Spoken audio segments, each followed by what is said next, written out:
But speaking of what time is it? It is time to break down the third matchup of the season between the Cavaliers and the Celtics. We all know in the first matchup this season, the Celtics handed the Cavs their very first loss of the year. In the second matchup in Cleveland, Donovan Mitchell went perfect in the fourth quarter, scored 20 points, led them to a come-from-behind win. But the Celtics were without two of their three best players in that game. In that game, yes. Tonight, everyone is healthy, by the way. The Celtics have nobody on the injury report, clean injury report. What's the Cavs injury report? Noah Coro and LeVert's a game-time decision, and Wade is out. So no Wade, oh my God. no Coro. But the Celtics are fully healthy. Guys, LeVert would make a difference, I think. Oh, for sure in this matchup. I agree. Yeah. What do you think, and if you want to say injuries, sure, that could be an answer, but what's the X factor tonight in the third matchup between the Eastern Conference's two best teams? Darius Garland. Why Darius? Because if Darius has a great game, it seems like I feel like that was the key difference between the win and the loss. The loss, Darius, that was an all-time bad game. Yeah, and then the other one he played really well. And Darius has been playing a high-level basketball lately. Darius, to me, and if you think about the playoffs, Darius was the guy that didn't show up. G said this a long time ago. Anytime Darius plays well, like that kind of at least keeps them in the game and gives them a chance to win down at the end. And the way he's been playing lately, like he should be good to go. So if he has a good game, I think the Cavs still have everything it takes to win this game. I agree. You can't when this matchup, it comes down to him and Drew Holiday. You can't let Drew Holiday play grown man basketball on you. You can't let 6'4" Drew Holiday back you down and turn layups and get rebounds and all that other stuff. He'd be doing that, playing all slow, but being a veteran, being effective. Drew Holiday averaging 11. He got to come out here and he got to get him together. You need Darius Garland to be 21, 22, 23. If he get that amount of production, you know that Evan Mobley traditionally plays well against them. He needs to stay out of foul trouble, not be on the bench. But you get that together, all the rest of the guys will fall into motion and fall into place because they're playing at home. So your role guys are going to play a lot better. Sam Merrill need to knock down some jumpers, but eventually it all comes down to this. Is Darius Garland going to be that Darius Garland that's going to give you the all-star Darius Garland? And like what's the name said, like Donovan Mitchell said, he is expecting Mobley and Garland to play and to be all-stars all the time. It's just not sometimes now.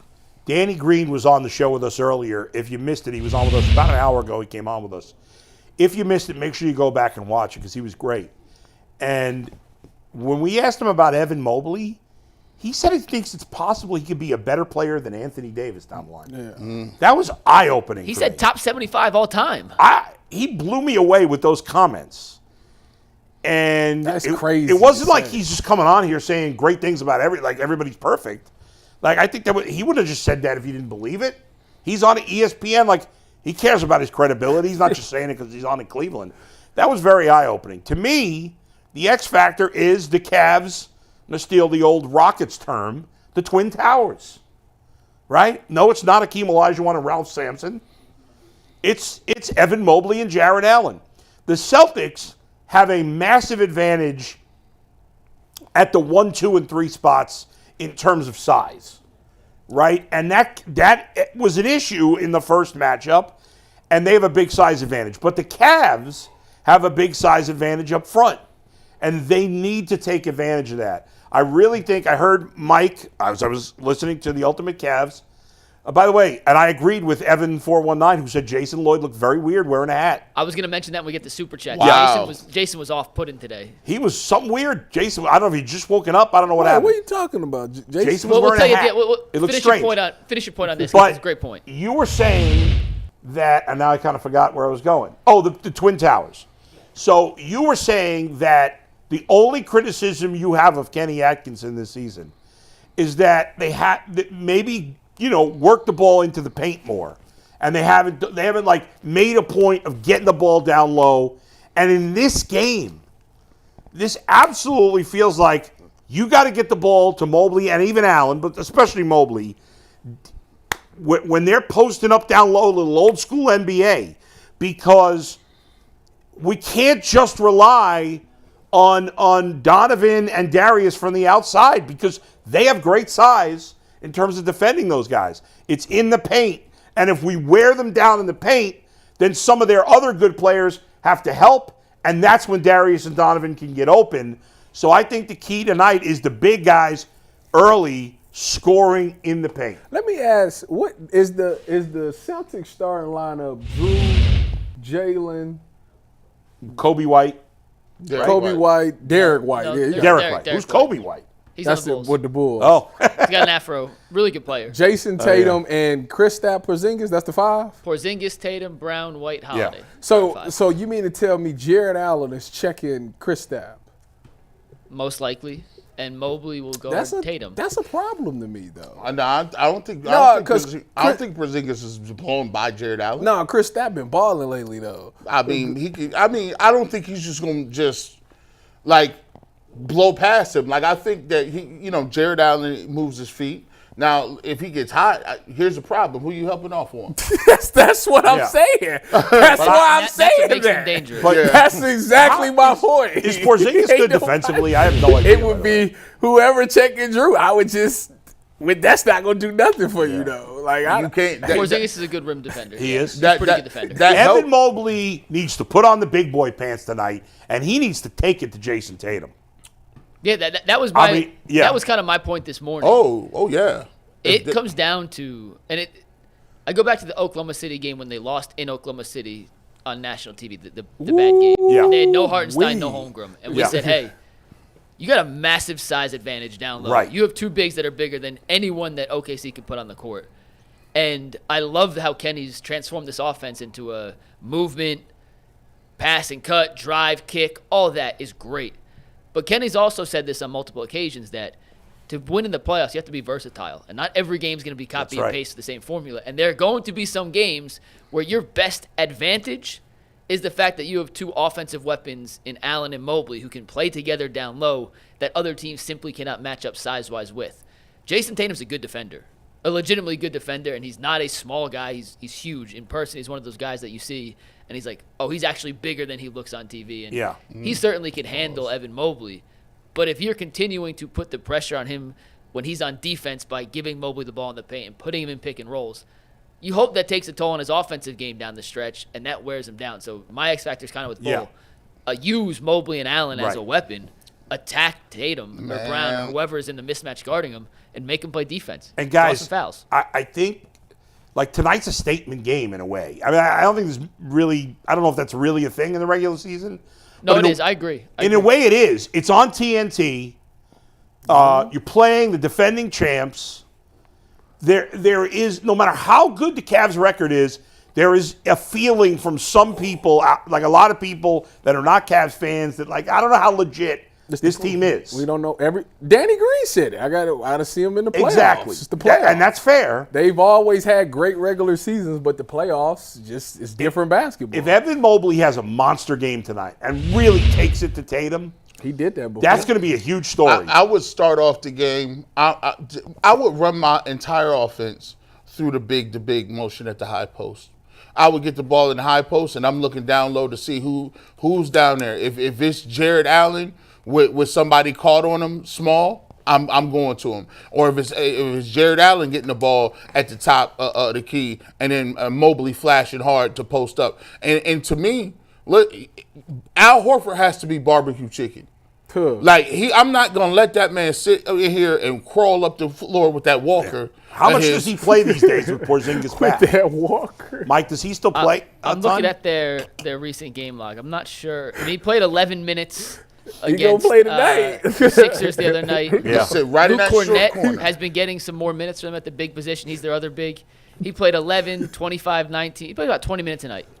The Cavs have to win the Al Horford movie. There's Yeah. no team, He be hitting that corner. no track. team in the history of basketball that does a better job of loading up on random white dudes on the bench than the Celtics. They stay with They are him. the king of that. Al Horford's not white. I know he's not white, but Oh, you're saying Cornette's in white. general, Cornette, Sam Hauser, Pritchard. Hauser, Pritchard. Pritchard. They always have these Bayer Shireman, these guys on the bench. They got the Backstreet Boys in sync. Drew Peterson. Color Me Bad. By the way, here's House my of night Pain. tonight. I know most of our audience doesn't care, but I grew up a massive St. John's fan. And when I was a kid, St. John's was in the tournament every year. we had Chris Mullin, Bill Weddington, Andrew Berry, Malik Sealy, Mark Jackson, on and on and on. All these great players that most of them were really good in the NBA too. And so for years I can't, St. John's was my basketball team. I didn't have a favorite NBA team as a kid. I liked watching the Celtics play the Lakers, but I did not have a favorite team. I was a St. John's fan.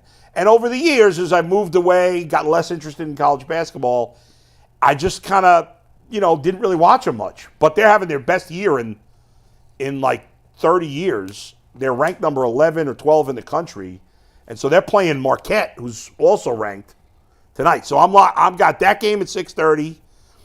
And the Cavs game won't even start till like 7:45. TNT always starts 11 minutes after the schedule. So I'm to be honest, I'm watching the St. John's till it ends. I'm DVRing the Cavs, and then I'm starting the Cavs at 8:30. And I'll catch up with all the commercials and halftime. 11 minutes. I just saw a study. How'd you know exactly 11? I'll find the tweet, but someone looked at the last 5 years of every nationally televised game and how long it took for the game to actually start. TNT's the quickest at 11 minutes. ESPN was the longest at 16. It's fascinating stuff. Let's make our predictions. Bull, do the Cavs beat the Celtics tonight and take a 2-1 series lead? Evan Mobley, 29, 15, and 10 blocks. Triple-double Evan Mobley. The Cavs win it 113-106. 10 blocks. Bush. He get 10 blocks. This is going to be a close game. It's going to come down to the stretch. Boston may get up about 9 or 10 in the third quarter. The Cavs come back. I got the Cavs pulling this thing out in the last 5 minutes. I'm gonna go high scoring affair. I'm gonna go 127-119 Cavs. Tyvis?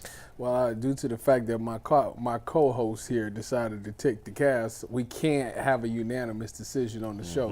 So therefore, I'm going to I'll be the villain and I'll take the Celtics. I think that they'll play some great defensive games. I think Jayson Tatum, he's been all right lately. Last game they was down by like 30 points and came back and won the game against Philly. So I think that they on a cloud 9 right now. So I'm gonna say the Celtics win this game 115-109. All right, Mike. I'm going with the Cavs. They've won the last 4 meetings against Boston at Rocket Mortgage Fieldhouse. Last season in their final home game against the Celtics, it was the Dean Wade crazy fourth quarter. This time, the first matchup at home this year was the crazy Donovan fourth quarter. Give me a crazy Darius fourth quarter for the Cavs to pull out a tight victory and make a 5.5 game first place lead in the Eastern Conference, jump up to 6.5. The Cavs are a 2-point favorite? They are a 2-point favorite. The Celtics would be favored against any other team with the health right now. Even against Oklahoma City, I feel like they'd be favored on the road. No?